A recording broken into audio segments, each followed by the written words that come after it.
Welcome to the Joy Lab podcast, where we help you uncover and foster your most joyful self. Your hosts, Dr. Henry Emmons and Dr. Amy Prasek, bring you the ideal mix of soulful and scientifically sound tools to spark your joy, even when it feels dark. When you're ready to experiment with more joy, combine this podcast with the full Joy Lab program over at joylab.coach. Hello, I'm Henry Emmons, and welcome to Joy Lab. And I'm Amy Prasek. Now, today we're just diving right in. We are talking about how to build the skill of love so that we can see our own light and the light around us, particularly when life feels hard. So I wanted to sort of set the stage with some wisdom from the brilliant writer, James Baldwin. I'll pull a few lines from the last essay of one of his books. It's called Nothing Personal. Here it is. It's a bit longer, so stay with us here. One discovers the light in the darkness. That is what darkness is for. But everything in our lives depends on how we bear the light. It is necessary, while in darkness, to know there is a light somewhere. To know that in oneself, waiting to be found, there is a light. He continues, for nothing is fixed, forever and forever and forever. It is not fixed. The earth is always shifting. The light is always changing. The sea does not cease to grind down rock. Generations do not cease to be born, and we are responsible to them because we are the only witnesses they have. The sea rises, the light fails. Lovers cling to each other and children cling to us. The moment we cease to hold each other, the moment we break faith with one another, the sea engulfs us and the light goes out. So as I read this, I think the most powerful pieces in here about love have to do with these two essential sort of human needs, that we must offer ourselves love so that we can see our own light. And then also, if we want to keep that light alive, we must hold each other up. We must love each other as well. So, Henry, what catches your attention from these passages? Wow. I know. That is a very powerful piece. Yeah. You know, I have a couple of other things I want to comment on, but that last line is just very powerful. The moment we cease to hold each other, the moment we break faith with one another, the sea engulfs us and the light goes out.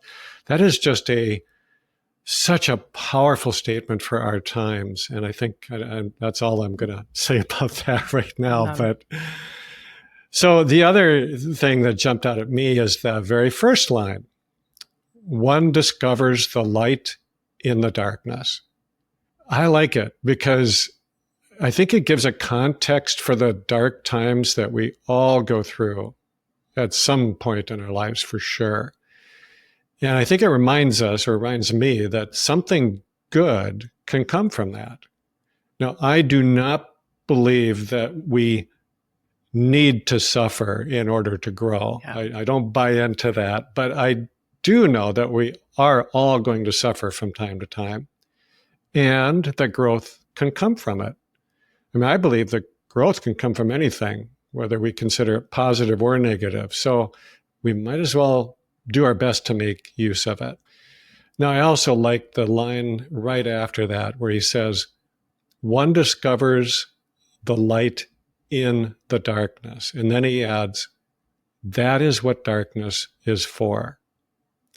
Now, that is such a simple little statement. That is what darkness is for.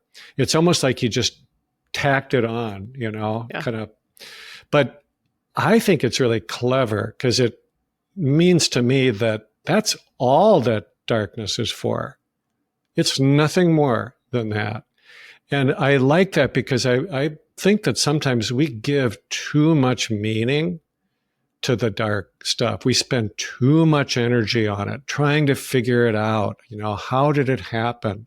What does it mean? What should I do about it? And we can just get stuck. We can get mired in that search. And Baldwin seems to be saying, it doesn't mean anything. It's just there in order for us to see the light.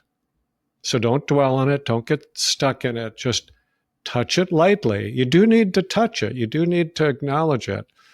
But touch it lightly, learn what you can from it, and then move on. Yeah, I love that. What an invitation.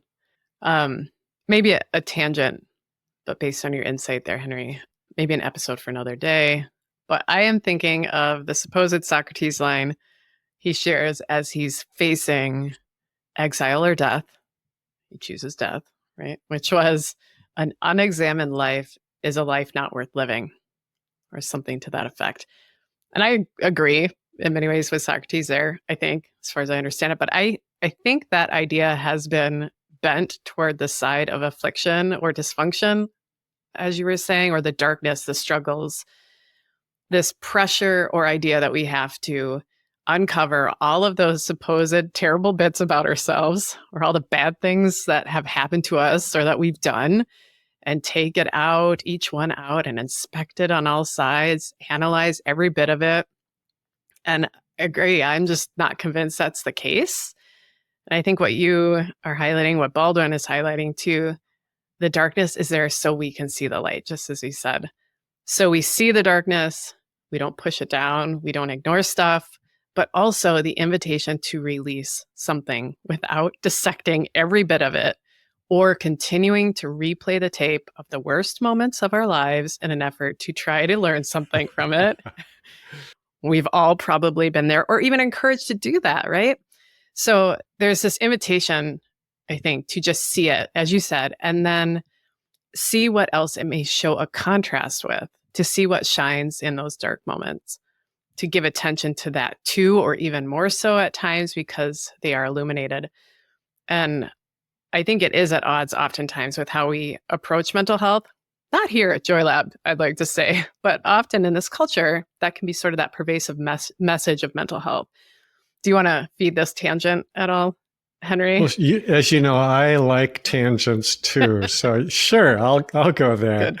Yeah. So obviously, I have no idea what Socrates really meant when he said the unexamined life is not worth living. Yeah. But I do suspect that we have misinterpreted it, or misinterpreted that notion kind of as a society. I imagine that Socrates himself was not interested in focusing on what's wrong, Right. but rather in bringing more curiosity and awareness to our lives, to our inner lives especially, which I think is a really worthy thing to do. But not with the intention to judge ourselves or fix ourselves, but just to understand ourselves better. I also think you are spot on by suggesting that our approach to mental health has kind of gone the wrong way with this. Yeah. So many folks get caught up in thinking that there is something wrong with them, so wrong with them that, you know, deep inside they're broken, or something crucial is missing. And therapy often gets approached in this way, with the idea that in order to feel better, one first has to uncover what's wrong, root it out, and fix themselves. And of course, we just don't buy that here at Joy Lab. I don't buy that as a clinician. I often see my work, especially my writing and speaking, as trying to take the mystery out of good mental health, because I do think there's this cloak of mystery around it that, you know, I'm not saying that those of us in the field have created that, but I just think it's there, that people have this sense that, like, their therapist or someone like me, a psychiatrist, somehow can read them, or, you know, see through and see what's wrong. And, you know, it's obviously, I don't look at people that way, and I don't think others in the field do either. But, you know, but just to recognize that really most of us are okay just as we are, truly. Yeah. And that really a lot of what's causing our emotional pain and suffering is just part of being human. And we don't have to fix ourselves before we can feel good, or at least feel better. So Yeah. I think if we shifted our focus, just change what you're looking at more toward what is the light in us rather than the darkness. The darkness is still there, but I just think it becomes less and less important. Yeah. There is so much wisdom that we can gather just by seeing our own light. That's kind of the focus. And good therapists are doing this work too. I think there is a shift happening in mental health. Okay, we need another episode for this. Stay tuned. I don't know what we'll call it. All right, I'm gonna turn the tables. I'm almost gonna say exactly the opposite of what I just said a moment ago. Oh, good. Which is my MO, I feel like. Okay, so I know the pushback then is probably all this lovey-dovey crap just keeps us complacent or self-absorbed. And I hear that survival bias. I get it. I feel it at times, absolutely, but it's just really not the case. We talk about this a lot here as we work to debunk the myth that these kinds of elements that we work on here at Joy Lab, like love or compassion, to debunk the myth that they are not powerful forces, right? They are powerful forces. I still get into that thinking, those myths, if I go into my more reptilian sort of fear first mode, that part of my brain.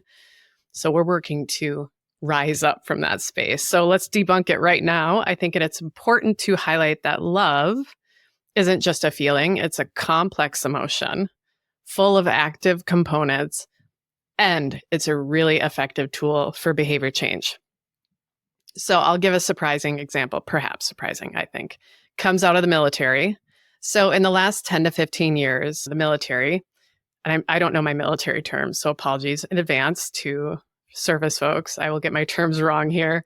But the military was noticing a lot of dropouts or poor retention during boot camps and just like overall cultural issues that were negatively impacting sort of day-to-day outcomes and also just recruit well-being.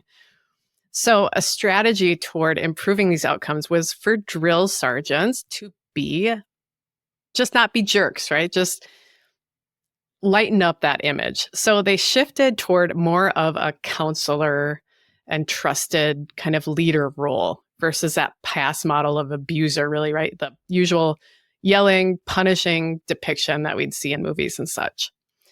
And as a result of this more gentle approach, recruit outcomes improved.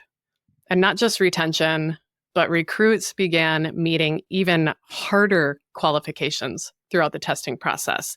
So physical expectations, like agility stuff, cognitive tests, all these other assessments that they used for a long time and that they actually made more difficult over that last decade or so, those recruits did better on those measures. So I think this is a really powerful, practical example of the power of love. And I also like how amidst this sort of pretty big shift in culture and leadership of these sergeants, they did not talk about love, really, right, for their model. Their guide for this approach was framed in such a way that they were just working to shift or to build respect and trust, that it was a commitment to each other's success, even their own as well. It would be reducing unnecessary stress, that yelling less and listening more would build a sense of belonging. Those are loving actions.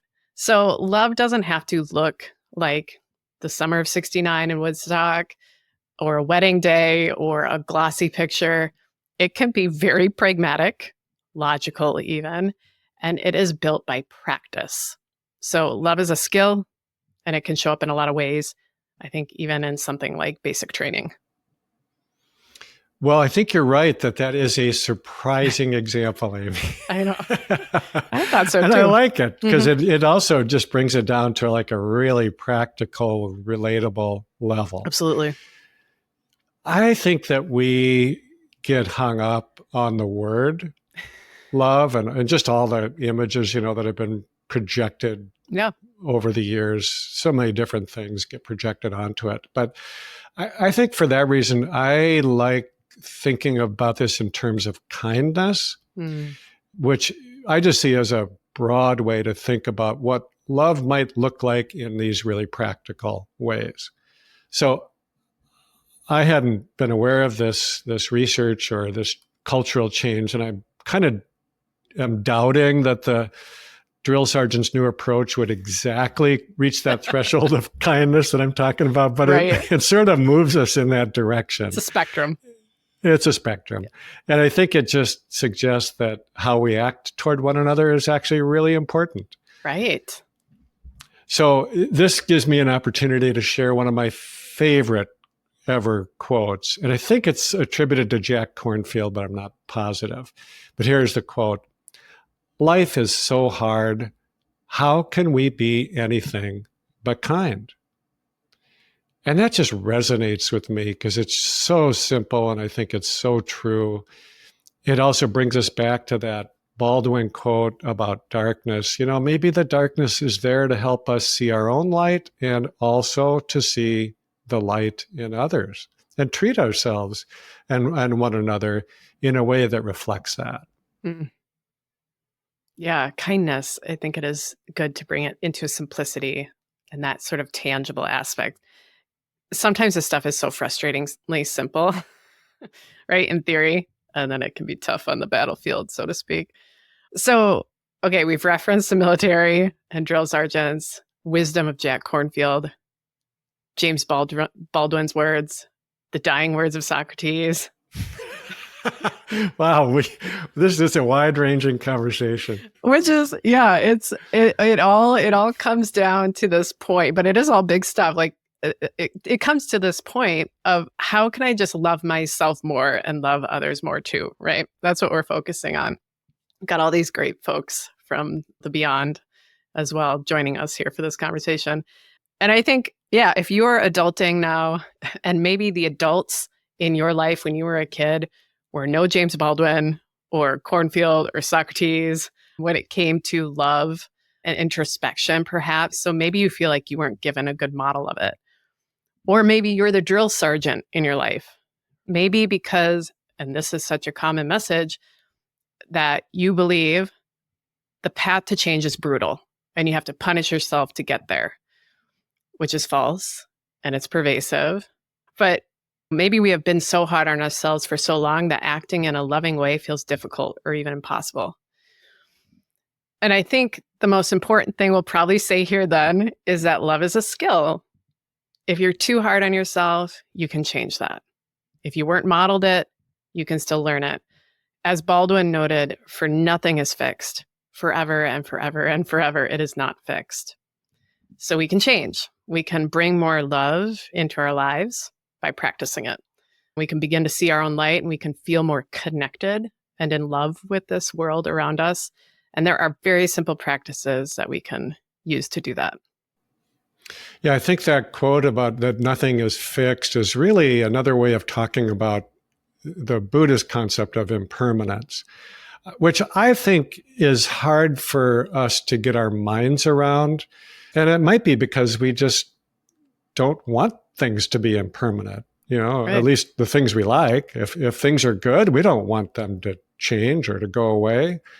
And yet they do. Just like you said, forever and forever and forever, it is not fixed. So yes, we can change. In fact, we will change no matter what. And I just find it so helpful with that backdrop to think of these elements, including the element of love, as skills that we can grow with practice. So that might be why I like to kind of operationalize this by thinking of it as kindness, because I can almost always think about how to treat someone kindly, no matter what the situation is. What would be a kind thing to do right now? There's almost always an obvious answer to that. Now, I might not always do it. That's the practice, right? We don't have to be perfect right out of the gate. We don't have to be Olympic level kindness experts, but it's important. Of course, it should be. And we know that if we just keep working out our kindness muscles, our loving muscles, they're going to get stronger. Just like if we were lifting weights, those muscles are going to get stronger if we just stick with it and keep practicing. Yes, I love it. We'll start small You don't need to squat 1,000 pounds on your first day and give yourself a bloody nose. So let's do some reps first. Let's do that by leaning on Baldwin's quote to help guide us. So Baldwin's our spotter today. Here's the part we can focus on. This passage again. One discovers the light in the darkness. That is what darkness is for. But everything in our lives depends on how we bear the light. It is necessary while in darkness to know that there is a light somewhere, to know that in oneself, waiting to be found, there is a light. So there's a practice in couples counseling and in behavior change research called spotlighting the right. I think it fits here. And this is a really simple practice that we can offer to ourselves way more often. So the key is kind of as it sounds, you identify something right amidst a challenge, or when you do something small, something that is loving, that is kind, you spotlight that, right? You saved a bug on the sidewalk today. Spotlight your compassion. You took a 5-minute walk because you felt agitated. That's a great way to calm your system. Spotlight it. So by doing this, by highlighting what is going well, what is right with us, what is strong, even those little good things that we do, even amidst the darkness, it's kind of like bringing a flashlight is what I think of, right? We need that light to see. And I like this practice because, again, you can start really simple. If nothing feels right, you can notice, I am breathing. That is a good thing. And then you just kind of keep going from there if you can, right? Maybe you've been trying to breathe more smoothly when you're in the presence of someone who really seems to agitate you. Spotlight that. You could think, I have been practicing deep breaths when I feel rage or resentment, and I can calm my system down. Spotlight that, celebrate it. And stuff will start to follow. It's just a phenomenon of the universe. You will see more good things when you start to spotlight your right. When you bring your flashlight, when you bring your attention to what is good in you, you will see more good things because we are all good. We all have light in us. So that's a simple exercise. Grab a piece of paper or do it in your head. Spotlight the right. Spotlight a few rights and do it daily. It'll take 2 minutes max. Henry, do you have anything else you'd like to add to that or a different strategy? Well, I remember reading about this research, at least I think it's the same research you're talking about, Amy. And when I saw it, it was sort of an aha moment for me. I thought, wow, this is really good practical stuff. Yeah. And what I took from it, maybe this says something about me, but what I took from it is that if you want to change somebody else's behavior, like your partner, for example, being critical and telling them what's wrong is just a terrible strategy because it doesn't work. Yep. It's far more effective to just make a comment when they do the thing that you want them to do. You don't even have to make a big deal of it. You just want to bring attention to it. I love the idea of applying this to ourselves too. Just bring the attention to what's right, what you did well, an act of kindness you did. Just seeing it makes it grow. Yeah, it is a great practice. We need to find that article. I cannot find it anywhere. I don't know who published it. I don't know where it went. So folks, we're a team. We need to find that. We need to spotlight the right article, give credit to that person, spotlight their wisdom. If you find it, put it in the comments in YouTube. I want to read it again. So this was a really globally nourishing conversation. I feel like for me, I hope you all listening would agree, and I hope it has been nourishing for you. To close our time today, I'm feeling the energy to return to the beginning. I think I want to end with some of what we shared from James Baldwin at the top of the episode. So let's just keep coming back to our light and the light around us. Here it is. One discovers the light in darkness. That is what darkness is for. But everything in our lives depends on how we bear the light. It is necessary, while in darkness, to know that there is a light somewhere, to know that in oneself, waiting to be found, there is a light. Thank you for listening to the Joy Lab podcast. If you enjoyed today's show, visit joylab.coach to learn more about the full JoyLab program. Be sure to rate and review us wherever you listen to your favorite podcasts. Please remember that this content is for informational and educational purposes only. It is not intended to provide medical advice and is not a replacement for advice and treatment from a medical professional. Please consult your doctor or other qualified health professional before beginning any diet change, supplement, or lifestyle program. Please see our terms for more information.